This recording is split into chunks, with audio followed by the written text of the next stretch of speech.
how do you become a critical thinker? I should reiterate that I am talking about critical thinking in the sense that it is a personality trait and not a skill. The tendency to think critically about the world emerges from having the proper character traits. I think the following traits serve as a good starting point: open and fair-mindedness, inquisitiveness, flexibility, a propensity to seek reason, a desire to be well-informed, and a respect for and willingness to entertain diverse viewpoints. Emily Lai, Pearson Assessments. There is no quick hack to becoming a critical thinker, but there are some habits that one can build to alter their character in the right direction. Habit number 1. Read a lot and read widely. Exposing yourself to unique points of view is a good way to spark constant curiosity and to stay open-minded. Well-read people understand that there are multiple ways to look at a problem and multiple lenses with which to view the world. Habit number 2. Don't jump to conclusions. A good critical thinker has built up the habit of not jumping to conclusions, especially in the absence of data. They only make a judgment once they have studied a topic in some depth and can justify their position with sound reasoning. Habit number 3. Create systems, not goals. For example, creating a system, habit, or ritual that promotes writing every day is more effective than setting the goal of writing an essay a week. A system can be measured, refined, and optimized. A goal cannot. I can work on the inputs of my system to create better quality and quantity of outputs. A goal only focuses on the outputs. To improve the quality of my writing, I created a checklist that I can run through after completing each essay. Every time I use my system, I create better essays. With every essay I finish, I go back and refine my system. It's a feedback loop that can be measured and improved.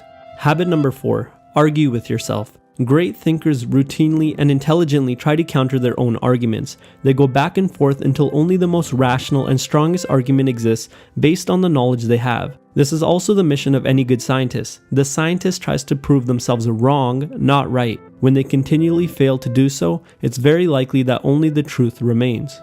Habit number 5. Be willing to change your opinion. Be unattached to information. Have the willingness to change an opinion in the face of better data. Habit number 6. Write. Writing is thinking. The better we get at writing, the better we get at thinking. Writing also helps us separate what we actually know from what we think we know.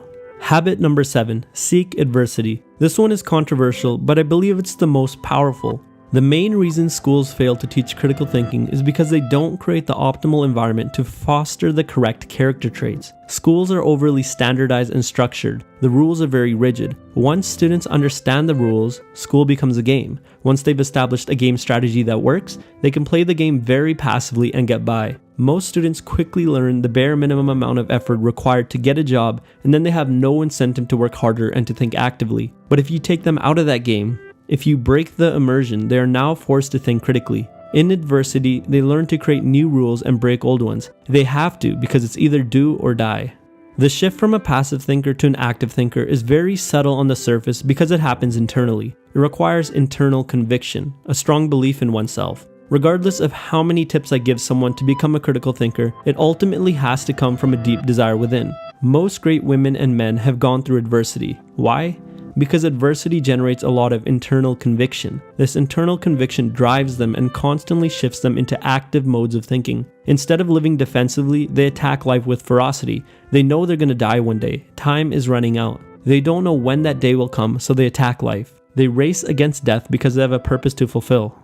I like to think of critical thinking as a tendency and not a skill. Great thinkers constantly tend towards critical thinking in their daily lives. If school doesn't teach students critical thinking, where are people learning it? Life, adversity, books, the internet. These people become critical thinkers despite school, not because of it. They learn it because they have to. I believe that one day, schools will catch up and do a better job of fostering this environment, but thankfully, we always have the power to put ourselves in a position to learn it. Hey, thank you for watching, and be sure to subscribe because more incredible content is on the way.